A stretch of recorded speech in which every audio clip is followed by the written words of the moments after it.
Okay, तो ये QCA का physics portion second year full course का टेस्ट है। बायोकेमिस्ट्री हमने कर लिया था। फर्स्ट MCQ देखा, charge conductor is bring closer to another charge conductor of same nature. Potential फिर ऐड होता है सेम नेचर में, ठीक है।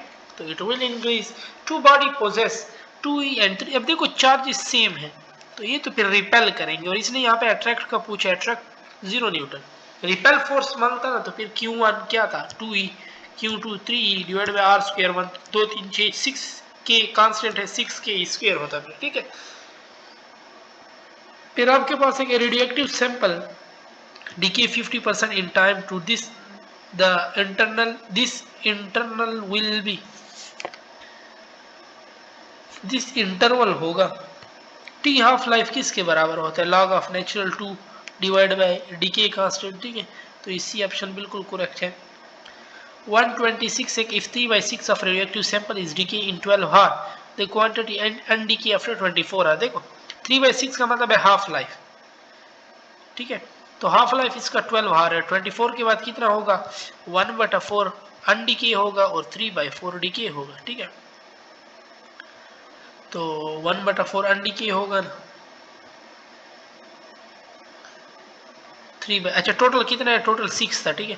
तो 6 से पहले हाफ लाइफ में हो जाएगा 3, यानी 6/4 आप ले सकते हो। 1/4 मतलब 6/4, तो 1.5 सिंपल आंसर है आपके पास। 27 है कि the energy come from sun is mainly, that is mainly fusion, ठीक है। और 128 if x represent the number of initial nuclei, the nuclear decay after 2 half life. First half life में 1/2 डीके होगा और 1/2 रिमेन। सेकेंड हाफ लाइफ में 3/4 DK और 1/4 remain. अब इसने डीके का पूछा है तो 3/4। 129 है कि the plane of coil carrying current is parallel to magnetic field, the torque will be, parallel है ना 0, तो साइन 0 पे फिर क्या होगा, अच्छा देखो एक मिनट, the plane of the coil की ये बात कर रहे हैं, ठीक है। Plane of the coil, normal की बात नहीं करना। प्लेन में फिर हम cos थीटा पुट करते हैं, ठीक है। और cos 0 पे मैक्सिमम होता है तो बिल्कुल बी ऑप्शन आपके पास करेक्ट हो जाएगा। अच्छा 130 है आपके पास के magnetic flux density is equal to B, को मैग्नेटिक फ्लक्स डेंसिटी कहते हैं। The complete mathematical form of force on a moving charge q v cross B, C option बिल्कुल करेक्ट है। 132 if V1 ionized electron from second orbit and V2 ionized electron from third orbit of hydrogen atom, then तो V1 ionized electron from second orbit, second orbit का ज्यादा होता है क्योंकि उसमें nuclear force ज्यादा है, तो V1 will be greater than V2, ठीक है। और the angular momentum of hydrogen electron is 10h/2 पाई। तो बस n की जगह 10 है ना, जब n की जगह 10 है तो ये ऑर्बिट क्या हो जाएगा 10th, ठीक है। अब अगर वो अभी अगर 5h/पाई दे देता तो पहले आप इसको 1/2 करो, मतलब 2 मल्टीप्लाई कर लो 2 डिवाइड, तो 5 2 10 h/2 पाई, ये वही है। तो n क्या है 10 है। फिर भी ये देखो यहाँ पे अगर 5h/पाई देता फिर भी 10 होता, ठीक है। इसलिए 10h/2 पाई दिया फिर भी 10 है। अगर कोई और वैल्यू ये बना दे, ये 10h/4 पाई दे दे, तो पहले 10h2 इंटू 2 पाई, तो h/2 पाई अलग और 10/2 क्या होता है 5, तो फिर आपके पास 5 आंसर होता है, ठीक है। Ratio of speed of electron in hydrogen atom in second and third, second में ज्यादा होती है जबकि थर्ड में कम, तो ऊपर ज्यादा है तो ग्रेटर देन 1 आंसर आपके पास आएगा, ठीक है। 135 है the peak value of MF generated by a generator, peak value कितनी होती है नवाब, ठीक है। तो NWAB ए करेक्ट है। और 2 turn off coil with 2 radian in magnetic field, ठीक है। सिंपल ये फार्मूला आपने पुट करना है। n कितना दे रहा है 2, एंगुलर वेलोसिटी भी 2 है और मैग्नेटिक फील्ड भी 2 है, पीक EMF इक्वल टू 64 और एरिया मांग रहा है, ठीक है। तो 2 2 4 4 2 8 8/64 8 मीटर स्क्वायर आपके पास सिंपल एरिया आ जाएगा।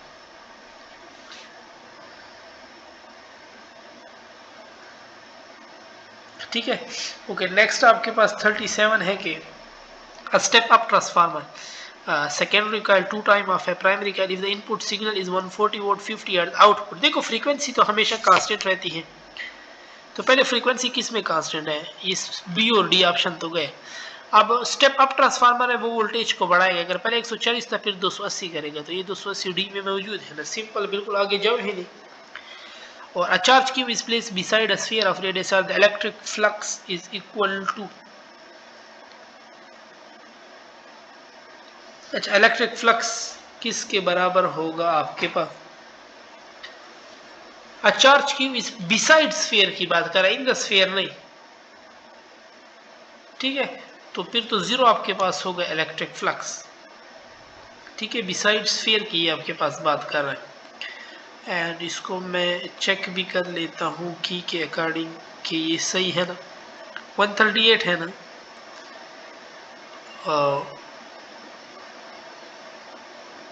बिसाइड स्फीयर है ना, ठीक है, तो बिसाइड स्फीयर फिर आपके पास क्या होगा, क्योंकि चार्ज तो हम इनसाइड लेते हैं ना, वो तो फिर जीरो होगा, तो ओवरऑल आपके पास आंसर जीरो है। 139 है कि a wire of length 10 meter placed perpendicular in magnetic field forces see a product of current and intensity, magnetic intensity होगी, F is equal to bill है, BI, फोर्स कितना है 80, L कितना है 10, 008 मीटर, BI आपके पास कितना आ रहा है 8 यूनिट, तो ये ऑप्शन आपके पास बिल्कुल करेक्ट है। A radioactive sample is 25% of its initial quantity, the time passed is, अच्छा देखो फर्स्ट हाफ लाइफ में होता है 50%, सेकेंड हाफ लाइफ में 25, तो 2 टाइम ऑफ हाफ लाइफ होगा, ठीक है। The wave length of बामर, first line होगा बाल्मर की, ठीक है, तो मतलब 1/2 का स्क्वायर बाल्मर सेकेंड है माइनस 1/3 का स्क्वायर, तो 1/2 1/4 आ जाएगा, ये 1/9, 9 4 36। अब देखो बाकी किसी में 36 नहीं है, सिर्फ डी वाले में मौजूद है, बस आगे जाओ ही नहीं, ठीक है, क्योंकि फिर वेव लेंथ उल्टा हो जाता है तो उससे फिर ये 36 आ जाता है, ठीक है। 142 है कि लेमन सीरीज अल्ट्रा वायलेट में, और the energy of a black body radiation is a function of temperature, और टेम्परेचर की 4 पावर के साथ होता है। 44 है कि when light enter from vacuum into a medium its speed will, speed वही आपके पास क्या होती है c रहती है ना, वैक्यूम है ना मीडियम है, ठीक है, वैक्यूम में उसकी स्पीड c थी, मीडियम में आ रहा है ना स्पीड ऑफ लाइट। अब इसने ये नहीं कहा इनटू मीडियम, कौन से मीडियम में आ रहा है, अगर लाइट में जाता है ना, सॉरी वाटर में जाता है ना, वहां पे उसकी स्पीड कम हो जाती है, ठीक है, लाइट की, जबकि साउंड अगर वाटर में जाता है ना तो उसकी स्पीड बढ़ जाती है, ठीक है। When a light enter into a vacuum in a medium है ना, अभी आपके पास c स्पीड है,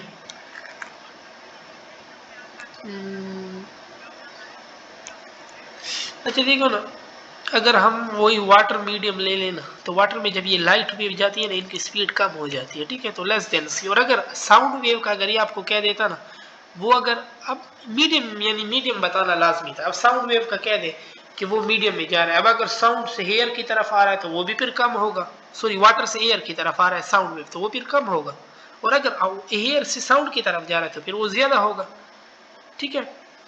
full wave rectification require minimum number of diode, कम से कम इनको 2 जरूरत होते हैं, ठीक है। Kinetic energy of electron become double its de Broglie wavelength will, तो wavelength inversely proportional to the square root of kinetic energy को क्या करा डबल, तो वेवलेंथ 1/√2 टाइम, बी ऑप्शन आपके पास करेक्ट हो जाएगा, ठीक है। 47 है कि resistivity of a conductor can be change bye, resistivity temperature पे डिपेंड करती है, ठीक है, लेंथ एरिया इन चीजों पे ये डिपेंड नहीं करती। 48 है कि the stopping potential in photoelectric effect depend upon dash of light, frequency of light, correct, ठीक है। और 49 है कि डायमेंशन ऑफ रेडबर्ग कांस्टेंट वो लेंथ का इनवर्स होता है आपके पास, ठीक है। और the spectrum of electromagnetic wave is composed of dash series, 7 groups हैं, 151 है the half life of a stable nuclear, half life हो मीन लाइफ हो वो inversely proportion to decay constant है, और डीके कांस्टेंट तो इनका 0 होता है, तो इन्फिनिटी फिर आपके पास हो जाएगा, ठीक है। और 152 है dimension ratio of decay and decay constant is, तो डायमेंशन रेशियो पूछ रहे हैं डीके और डीके कांस्टेंट का, 152 है ना, तो डीके तो सिंपल डीके तो कोई यूनिट है ही नहीं, डीके कांस्टेंट क्या होता है 1/टाइम, ठीक है। तो टाइम ऊपर चला जाएगा वो फिर सेकंड दे देगा, तो सिर्फ टी आपके टाइम ये 1/टाइम, ठीक है, टाइम ऊपर तो सिर्फ सेकंड आपके पास आ जाए, क्योंकि डीके और हाफ लाइफ टाइम है ना, उसकी इनवर्स डीके तो सिंपल डेल एन है, डेल एन का तो कोई यूनिट नहीं है, वो तो चेन है, ठीक है। अच्छा 53 है आपके पास के the ratio of speed of beta particle, beta particle अब ऊपर है, ठीक है, रेशियो में, और अल्फा नीचे, बीटा की स्पीड बहुत ज्यादा है, तो ऊपर जब ज्यादा तो आंसर इनका ग्रेटर देन 1 होगा ना। 54 है कि dimension of v square r matches with, अब देखो v square by r into t, v square by r को मैं पावर लिख सकता हूँ पावर इंटू टाइम, जो कि वर्क के बराबर है, तो एनर्जी 55 है for a charging capacitor R by t is equal to, charging of capacitor के लिए आर सी किसके बराबर है, आर सी बराबर है टाइम के आर बाई टी, तो वो 1/c हो जाए, ठीक है। 56 है for step up transformer in the number of turn in primary coil is N then the possible turn in secondary, step up है तो सेकेंडरी में नंबर ऑफ टर्न ज्यादा होने चाहिए, ठीक है, तो 2n बिल्कुल करेक्ट है, सी ऑप्शन आपके पास हो जाएगा। If current passes through a straight conductor normal to your page magnetic field will be, current passes through a straight conductor normal to your page, तो मैग्नेटिक फील्ड का ही आपसे पूछ रहा है, ठीक है। अब देखो अब नॉर्मल में परपेंडिकुलर लेना है या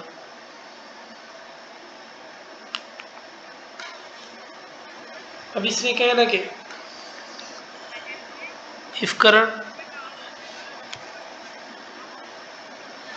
if current passes through a straight conductor normal to your page magnetic field will be, अगर हम इसको इस तरह स्ट्रेट तो ड्रा नहीं कर सकते क्योंकि नॉर्मल तो बिल्कुल परपेंडिकुलर है, ठीक है, passes through a straight conductor normal, normal का मतलब है परपेंडिकुलर, ठीक है, 90 एंगल से, अगर देखो ना मींस नॉर्मल का मतलब है अगर मैं बाहर की तरफ, ठीक है, क्योंकि वेक्टर एरिया सामने होता है, तो अगर आप अपने पेज की बाहर की तरफ अगर आप सामने ले लेना लेट सपोज, तो सामने आपके पास क्लॉकवाइज आ रहा है, अब अगर आप बाहर ले लेना ये वेक्टर एरिया नॉर्मल, तो फिर आपके पास ये एंटी क्लॉकवाइज आएगा, ठीक है, तो फिर ये एंटी क्लॉकवाइज आपके पास बिल्कुल करेक्ट है। The energy store in a capacitor of 10 farad is 1000 joule, what will be the potential, energy क्या होता है 1/2 CV स्क्वायर, ठीक है, एनर्जी कितना है 1000 जूल, दो इस तरफ आ जाएगा मल्टीप्लाई, सी कितना है 10, तो 100 दोने 200 बट 200 का स्क्वायर रूट जो कि 14 के बराबर है ऑलमोस्ट, और the charge on a plate of capacitor is made 100 time the new potential versus old potential will be, तो चार्ज और वी तो डायरेक्ट है, ठीक है, तो न्यू आपके पास फिर क्या होगा वो डबल टाइम होगा इसका, 2:1, सी बिल्कुल करेक्ट है।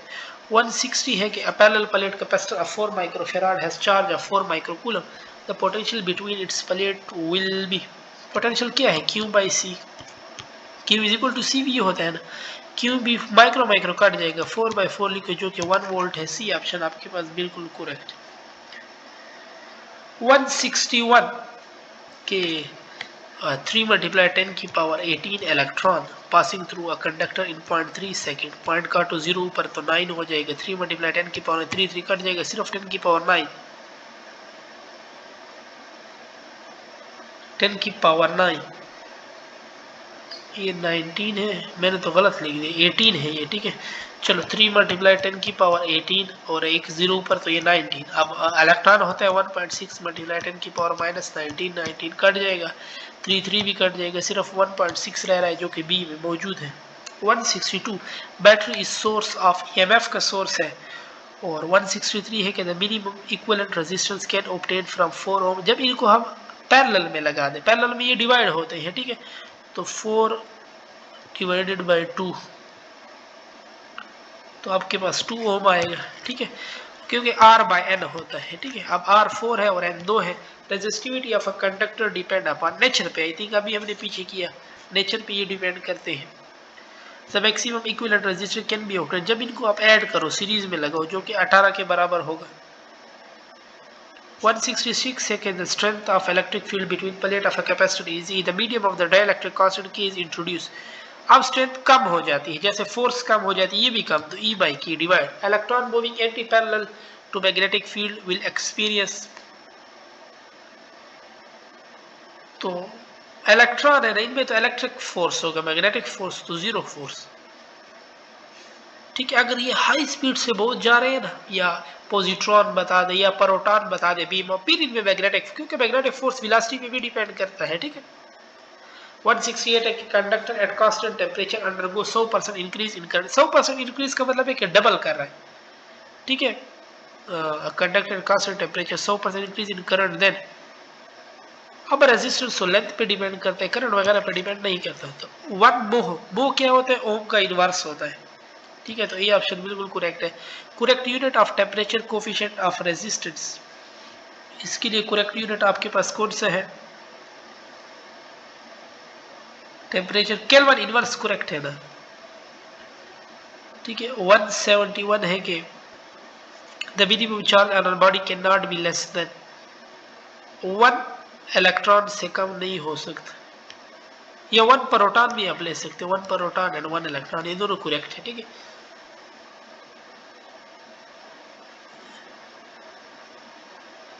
अच्छा 72 है कि 2 body of 2 kg and 3 kg are placed at same from source, if both have same charge then at same distance same है, ठीक है। तो फोर्स भी फिर क्या होगा, फोर्स, क्योंकि फोर्स डिस्टेंस पे डिपेंड करता है, ठीक है। सोर्स चार्ज से डिस्टेंस सेम है तो फोर्स भी फिर सेम ही रहेगा। और ratio of forces between two sphere, अब इसको मैं एक मिनट चेक कर लूँ कि